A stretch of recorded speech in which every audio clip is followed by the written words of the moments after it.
The Adventures of Sam Spade, Detective. Brought to you by Wildroot Cream Oil Hair Tonic, the non-alcoholic hair tonic that contains lanolin. Wildroot Cream Oil. Again and again, the choice of men who put good grooming first.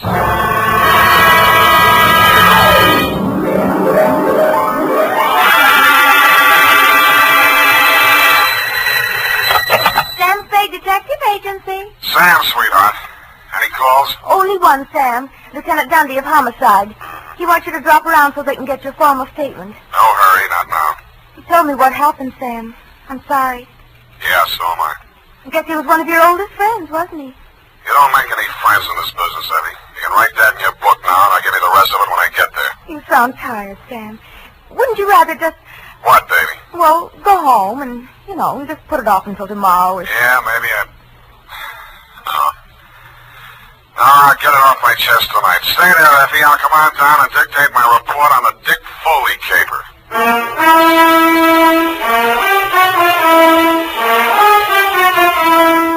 Dashiell Hammett, America's leading detective fiction writer and creator of Sam Spade, the hard-boiled private eye, and William Spear, radio's outstanding producer-director of mystery and crime drama, join their talents to make your hair stand on end with the Adventures of Sam Spade. Presented by the makers of Wildroot Cream Oil for the hair. No two ways about it, folks. Hair that's well-groomed can make all the difference in the world to a person's overall appearance. That's why so many men, women, boys, and girls are turning to the famous non-alcoholic hair tonic with lanolin, Wildroot Cream Oil. Wildroot Cream Oil grooms your hair neatly and naturally, relieves dryness, removes loose dandruff. If you haven't tried it before, you'll want to get Wildroot Cream Oil in a new 25-cent get-acquainted size. Yes, get Wildroot Cream Oil.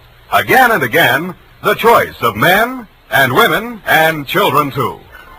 And now, with Howard Duff starring as Spade, Wildroot brings to the air the greatest private detective of them all in the Adventures of Sam Spade.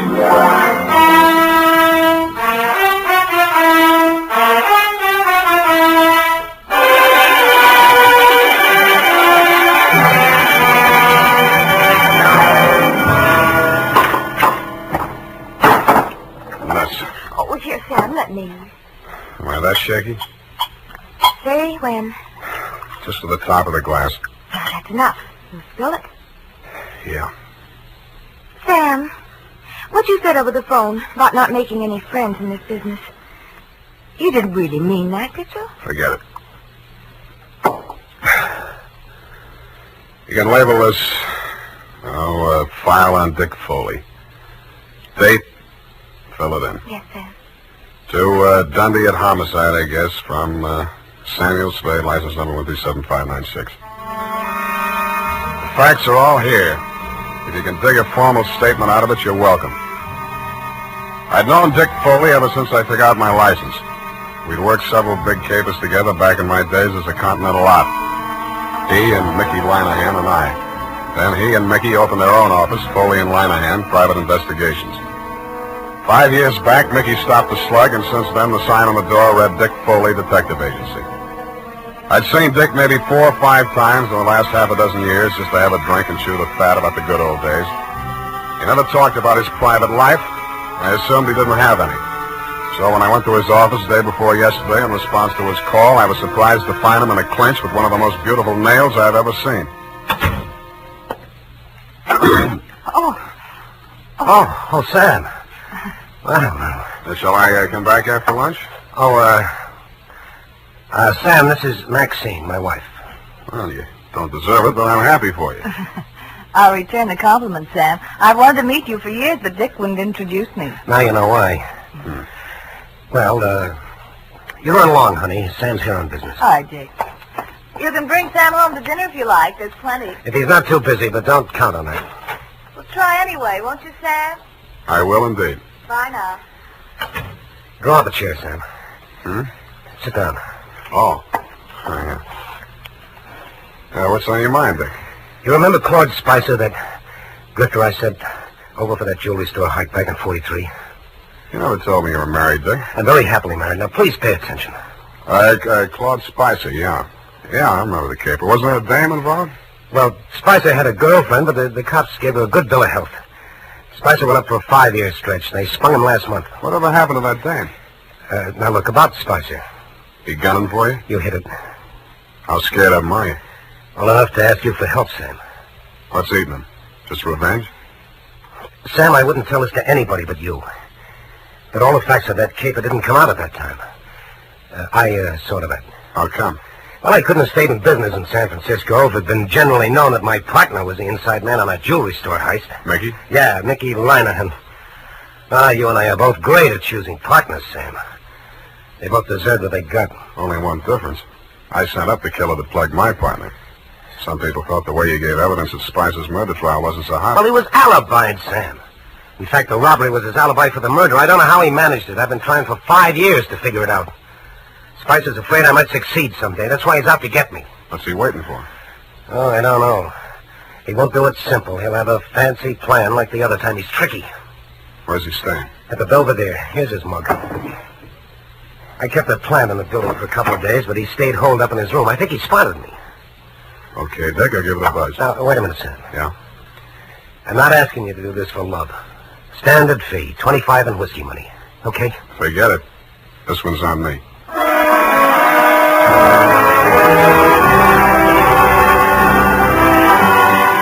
In the elevator on my way out, I studied a picture of Claude Spicer on the old police circular Dick had given me. But a picture in the back of my mind kept getting in the way. It was Dick Foley's wife, Maxine. When I hit the street, I still saw her face before me, and it was no picture, only pretty as. Sam, I waited for you. I've got to talk to you. My pleasure. Shall we confer in an adjacent cafe? Wherever you say. Only I don't want Dick to know. Then you shouldn't have married a detective. Please, Sam. How's this? Black watch. Yeah. Looks dark enough. Oh, that booth in the corner, it's secluded. Why not? Slide in. Oh, no, over here, stupid, not facing the street. Oh, sorry. I'm not much good at this sort of thing. Sam, I'm not asking you to tell me what it is, but if he's in really bad trouble, I think I've a right to know. What makes you think he's in trouble? Well, I'm not blind. You can't live with a man and not sense it when something goes wrong. I never thought Dick was the type to show it. Oh, he's tried to hide it from me, and I haven't said anything. I thought if he wanted me to know, he'd tell me. It was a wise thought. Hold on to it. Well, I meant to. But then a terrible possibility crossed my mind. Sam, it isn't me, is it? In what way? Well, you know what I mean. He's been away from home nights so much lately, and he questions me so closely about where I go and who I see and so on, and Well, I may as well ask you right out. Did he hire you to check up on me? Then that is it. No. You're not lying to me, Sam. Why should I? Dick says you're almost his oldest friend. He's talked so much about you. And he must have told you I don't do that type of work. Why do you keep looking at me? Sorry, trying to place you, Maxine. I keep thinking I've seen you someplace before. Oh, it must have been my picture. I was an actress. Yeah. Picture. Yeah, maybe that was it. Why do you say it like that? Like what? As if you were angry with me. Because I just got the caption on the picture. Well, Sam, wait. Come back. Yes, I had. And the caption was from a newspaper circa 1943. And it read, "Actress Lovely cleared in Linehan slaying." I flashed my tin star at the room clerk at the Belvedere, learned that Claude Spicer was in, and stuck around to make sure the clerk didn't buzz the room to tip him off. Around 4 p.m., Spicer went out, very dressed up, umbrella, gloves and all. He walked down Geary to Grant and turned north. A cold San Francisco drizzle started blowing up from the bay. I wished I'd brought my overcoat. A half a block up from California, he entered Grayson's jewelry store. I peeked through the Rain Street show window after him. Inside, pawing eagerly through a tray full of diamond clips while a long-suffering clerk eyed her hopelessly from his side of the counter, was the actress Lovely. Maxine shot Spicer a quick glance of recognition as he entered, but they didn't speak. He took up a pose of gentlemanly patience, shrugged his eyebrows sympathetically at the clerk, and leaned elegantly on his umbrella while Maxine found fault with every piece of jewelry that was shoved in front of her. The bored expression left his face only once. That was when the clerk opened the vault and brought out some unset stones. Their act may have been fooling the clerk, but it was as plain as the nose on Spicer's face, a very plain nose it was, that they were sizing up the joint for a pushover. Maxine left first. He stayed long enough to buy a cigarette lighter and then followed her out. As I took out after him, I stopped to read the sticker on the inside of the glass door. It said, "These premises protected by Dick Foley Detective Agency."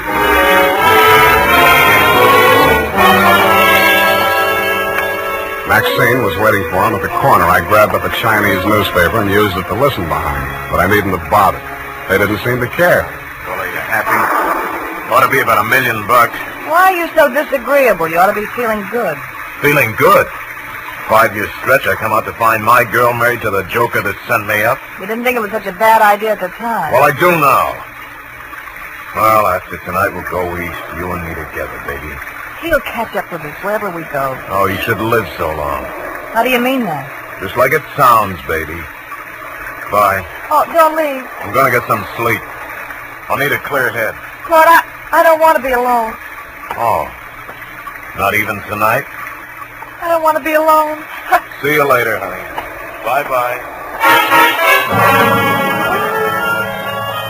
He went straight back to the Belvedere, no stops. Picked up his key at the desk, no messages, took the elevator to the 8th floor. Let himself into room 809, hung out the Do Not Disturb sign, closed and locked the door behind him. I kept a plan on it till around midnight. Then I lifted the Do Not Disturb card from the doorknob and wedged it into the crack of the door. It was a crafty move, and I had just finished doing it craftily when the door opened again in my face. Huh? Boy, what are you doing here? Nothing, sir. I'm making a survey. What? I'm from the Trotter Pole. It's like the Gallup Poll, but we're not in so much of a hurry. Yeah? Just kindly answer this question. As a Democrat, do you believe... Do we, huh? I picked up the Do Not Disturb card and wedged it back into the crack of his door. As any house dick knows, except, of course, Tiny Stover, the night paper at the Belvedere, if anybody opens the door like that, the card will fall out, and somebody will always hang it on the knob. Another thing Tiny doesn't know is never to draw to an inside straight.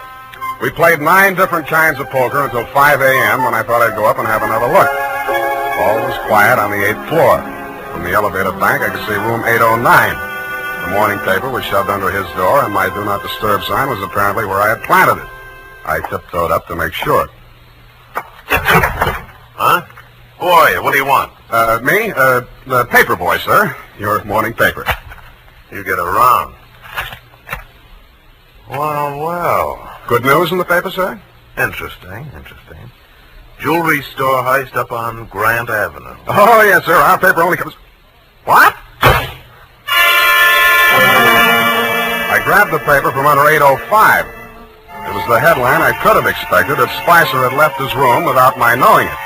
Grayson's Jewelry Store, the shop he and Maxine had cased that afternoon, had been taken for an estimated $1 million in uncut gems. But Spicer's door hadn't been opened, and there was no other exit. I sat down and thought.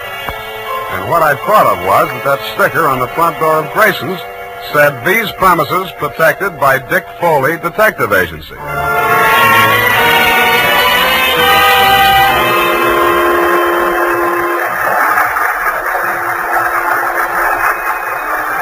On the 6 a.m. Oakland ferry boat felt his way blindly out of a slip. Claude Spicer was aboard, and so was I. Should have been getting lighter, but it wasn't. The fog was thickening over the harbor, and most of the passengers were inside drinking coffee. Spicer didn't go in. He climbed up to the boat deck and stood at the rail under the pilot's house. I planted between 2 wet pink signs and waited. Not for long. I couldn't make out any features of the man who came up and joined me. They stood face to face, not more than a foot apart, and talked in voices that couldn't get to me through the racket of the foghorns in the harbor. What spoke loud enough for me to hear was a gun. They seemed to fall into each other's arms and collapsed in a heap on the deck. And when I got to the spot, only the gunman was there. It was Spicer. The other man had disappeared around the corner of the deck house. A ray of light from the pilot's window swept over him, and I saw a gunmetal shine in his hand and then spin out over the rail as he threw it. What? Oh, it's you, Sam. Oh, I was afraid you'd lost him. What did you do it for, Dick? I had my reasons, Sam. Now, trust me, I'll keep you in the clear. How long? As long as I go on playing sucker for you? What do you think I hired you for? Maybe I was supposed to say you killed him in self-defense. Maybe I was supposed to see him making passes at your wife if you needed that. But Sam, you've got... I've worked for killers before. I've even worked for thieves, but not for a detective that knocks over a place he's supposed to be protecting. Sam, it's not a It was for the cops, Dick. I'm turning you in when we get to Oakland. No, you're not, Sam. Dick, come back here. Let go of me. I'm going over the side. If you try to stop me, you're going with me.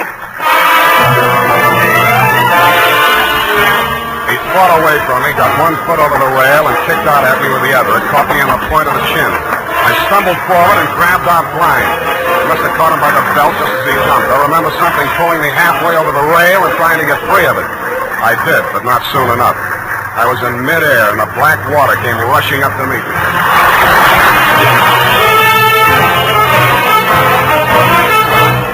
The makers of Wild Root Cream Oil are presenting the weekly Sunday adventure of Dashiell Hammett's famous private detective, Sam Spade.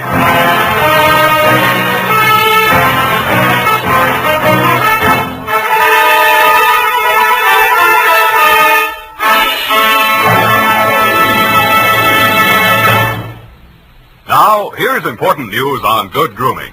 If you want the well-groomed look that helps you get ahead socially and on the job, listen. Recently, thousands of people from coast to coast who bought Wild Root Cream Oil for the first time were asked, how does Wild Root Cream Oil compare with the hair tonic you previously used? The results were amazing. Better than tennis and removes loose, ugly dandruff. So if you want your hair to be more attractive than ever before, get the generous new 25-cent size of Wild Root Cream Oil, America's leading hair tonic, on sale at all drug and toilet goods counters. It's also available in larger economy bottles and the handy new tube. Get Wild Root Cream Oil. Again and again, the choice of men and women and children, too. By the way, smart girls use Wild Root Cream Oil, too. And mothers say it's grand for training children's hair.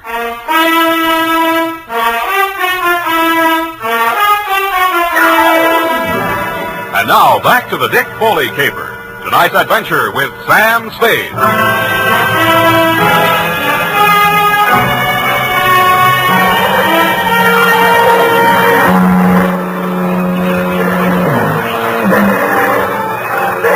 Myself mechanically keeping afloat somehow and trying to get out of my coat. I felt heavy and large as if I'd swallowed gallons of water. The murk hung low and thick. There was nothing else to be seen anywhere.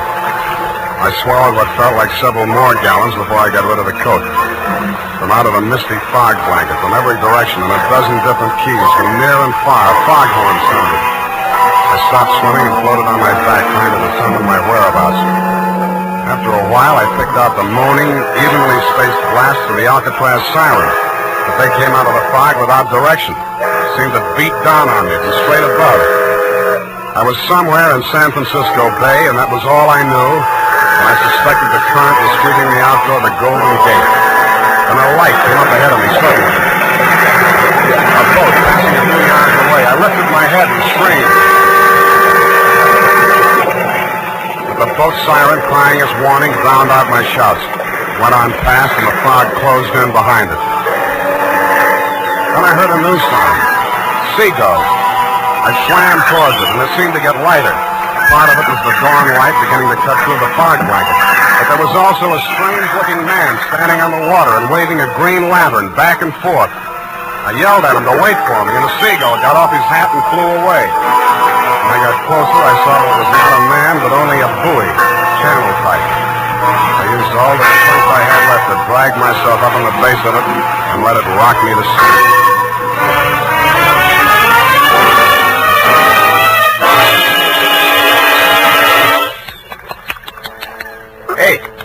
Hey, mate. What's some more of the brandy and home, Gus? Yeah. Here. Get some of this down.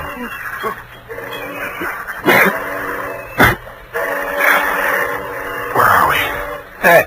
It ain't heaven. You can tell that by the smell.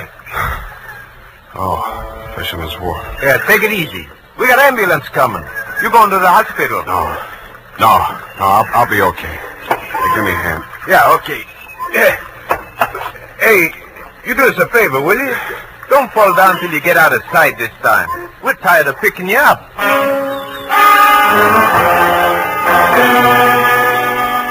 I thanked the two kindly old fisher folk for their interest in my welfare, trotted up the pier, fell into a taxi, and went home. While I soaked out some of my aches and pains and chills, I did some stewing about the caper so far and stewed up enough anger to carry me through to the finish.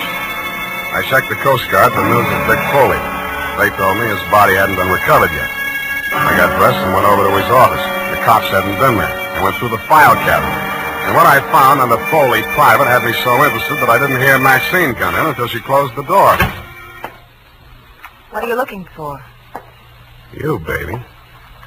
I'm for you. Sam. Come here. Oh, Sam. Nice. You dirty... Now, don't be mad, Maxine. A gun makes a woman bulge in the wrong place. It's not my gun. We'll see. Sam, Shut up. Now, starting with the rap Spicer went up for, the same pattern. The way you worked this one tells me how you worked it the first time. You get something on a private detective. The first time, 5 years ago, was Dick's partner, Mickey Lanahan. I don't know what Spicer had on him, but I do know he forced Dick to knock over Grayson's jewelry store last night. I won't listen to you. Okay, I'll talk to myself. I'm not saying you killed Mickey Lanahan, but Dick did frame an alibi for you, didn't he? Didn't he? Oh, you're hurting me. Good. Try spending a night swimming around in circles in the middle of the harbor sometime. See how you like that. All right, it's true. Dick did help me out of that old jam. I'm not ashamed of it.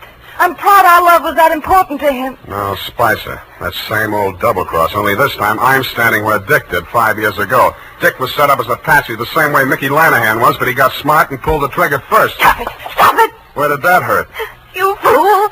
I love Dick. Yeah. I loved him. That's something you can't understand, but it happens that way, no matter what people are. You sound as if you really mean that. But you're a little late, aren't you? He's not dead, I'm sure he isn't. If he's not, he's really in trouble. What do you mean by that? I found something here in the files that Dick left, just in case Spicer got to him first. What is it? A confession to Mickey Lanahan's murder. That's impossible. Were you there? What are you going to do with it? Turn it over to the police. But if he's still alive... It still counts, unless he shows and revokes it, but I don't think he will. Why? Because I won't back up a self-defense plea on the Spicer shooting. But you were Dick's friend. You were his friend. I wouldn't ask him to do it for me. Then what can I do for him? I'll do anything at all. Well, if he stays away, he's as good as dead. If he comes back, you'll get a jury trial. And if there are more men than women in the panel, he'd probably be acquitted on your testimony alone. Do you really think he might have a chance? For the jury, there's always a chance. Well, where is he? How can I get word to him? Well, if he's not fish food by now, there's one sure way of smoking him out. Something I can do. Nobody else. Please, tell me anything. Sign a confession of your own. Confession? Not Mickey Lanahan's murder or anything they might nail you for. Swear that you shot Spicer. What? Now, you can always renege. Make both of you look good, sacrificing for each other. How about it? All right. Tell me what to write. I did. She signed it. I had Effie dispatch it to all the papers and news services, and then I brought it down to the hall. Naturally, you didn't believe a word of her confession, Dundee, but when I took you aside and explained my stratagem, you endorsed it heartily and had her booked. She pressed my hand and thanked me. The look of resignation on her face was so real it was hard to believe she was faking. When she turned her back to follow the matron down the corridor, I saw why. On the back of her coat, there was a smear of white paint. I remembered the wet paint signs on the Oakland ferry boat. Dick Foley gave himself up an hour after her confession hit the street. Screamed and yelled at everybody in homicide, trying to convince them that Maxine was innocent and he should take the full rap. But I'm afraid I queered that when we confronted him with the autopsy surgeon's report. He tried to bluff even then when he read it. Pellet A ended right side between third and fourth ribs, penetrated left lung. Pellet B, pleural membrane, side wound punctured. Well, so what, Sam? All three on the right side, angling up, you see? No! I don't know why. You even saw me on that boat. You saw me throw the gun over Oh, it. cut it out, Dick. What I saw was in the dark. But you two men were facing each other directly. If I were going to drop a man fast at close range, face to face like that, I would not put the gun in my left hand, twist it around, straining my wrist in the process, and pull the trigger with my thumb. Unless I were left-handed, double-jointed, and a trickier shot than you are. I'd blast him straight through the middle. All right. All right, yes, it was Maxine. Yeah. Well, that's good. Maybe you can get cured now. Why don't you open up some more? Let me put it down like it was business. All right, sir. Number one, Maxine killed your partner, Mickey Lanahan, 5 years ago. Probable motive to eliminate him and send Spicer up for it. Yeah, she didn't figure on Spicer being smart enough to confess to the robbery, and that alibied him for the murder. Two, You perjured yourself to clear Maxine of the murder. Motive? To prevent the truth about your partner from coming out, and Maxine. It was motive enough for anything. Cut it out, will you? Sorry. 3. Spicer forced you to team up with him in the jewelry heist. How? Well, he threatened to make a full confession as accessory to Mickey's killing. I would have put the whole works on Maxine and leave him in the clear. Yeah. Can't be tried twice for the same crime. 4. You decided to rub out Spicer whether you could beat the rap or not and clear the books once and for all. So you pretended to play along with him, told Maxine to do the same, and called me in as umpire. Yeah. Sam, I'm sorry. Why couldn't you lay off Maxine? Why did you have to... Oh, I thought you were my friend.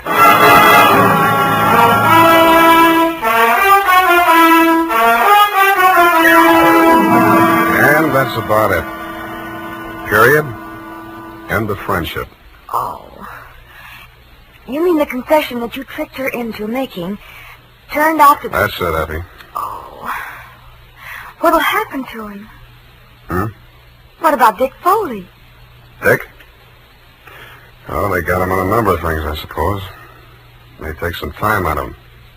But I think you'll be an okay guy again. With her out of the way. With her out of the way. Sam? Go and type it up, will you? It's late. I want to get out of here.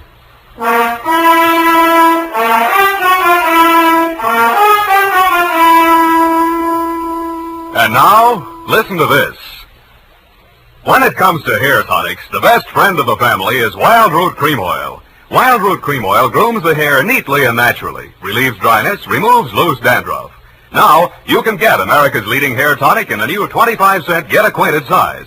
Also, ask your barber for a professional application of Wild Root Cream Oil Hair Tonic. Again and again, the choice of men and women and children, too. Well, here it is, Sam. I know how you must feel, so I won't... What's your hurry? Well, I thought, well, you know how you always feel. Look, sweetheart, Dick Foley was a private dick. So what? You mean you can bring yourself to talk about it? Sure. Go ahead, try me. Well, Sam, it seems terribly complicated. I suppose because Mr. Foley was in the profession and thinks like you do. Up to a point, Effie. What's bothering you? Well, why did he call you in? You, another private detective, and he knew how smart you are and all, and... Yeah. I don't know, maybe if I turned up anything, I'd look the other way. Do you think that could ever happen to you, Sam? That's a clever phrase you dictated. He called me in as umpire. That's baseball. But if he was so clever, why didn't he win, Sam? His mistake, Effie, was trying a quadruple play, which has never been heard of in the history of baseball or crime. All he wanted was to bat Maxine home safe. But it usually figures when 3 men are out, the side retires. Oh, well, I don't understand baseball, Sam. That's all right. Football will be here soon anyway. Oh, but I don't... Good night, Levy. Good night, Sam. Good night, sweetheart.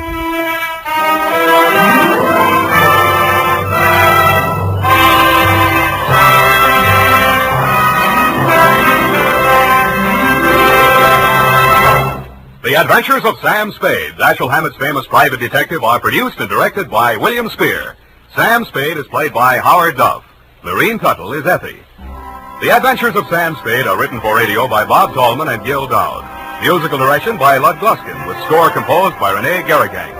Join us again next Sunday when author Dashiell Hammett and producer William Spear join forces for another adventure with Sam Spade. Brought to you by Wild Root Cream Oil. Again and again, the choice of men who put good grooming first. This is Dick Joy reminding you to... Get Wild Root Cream Oil, Charlie. It keeps your hair in trim. You say it's not alcoholic, Charlie. It's made with soothing lanolin. You better get Wild Root Cream Oil, Charlie. Start using it today. You'll find that you will have a tough time, Charlie. Keeping all the gals away. Hiya, Baldy. Get Wild Root right away. This is CBS, the Columbia Broadcasting System.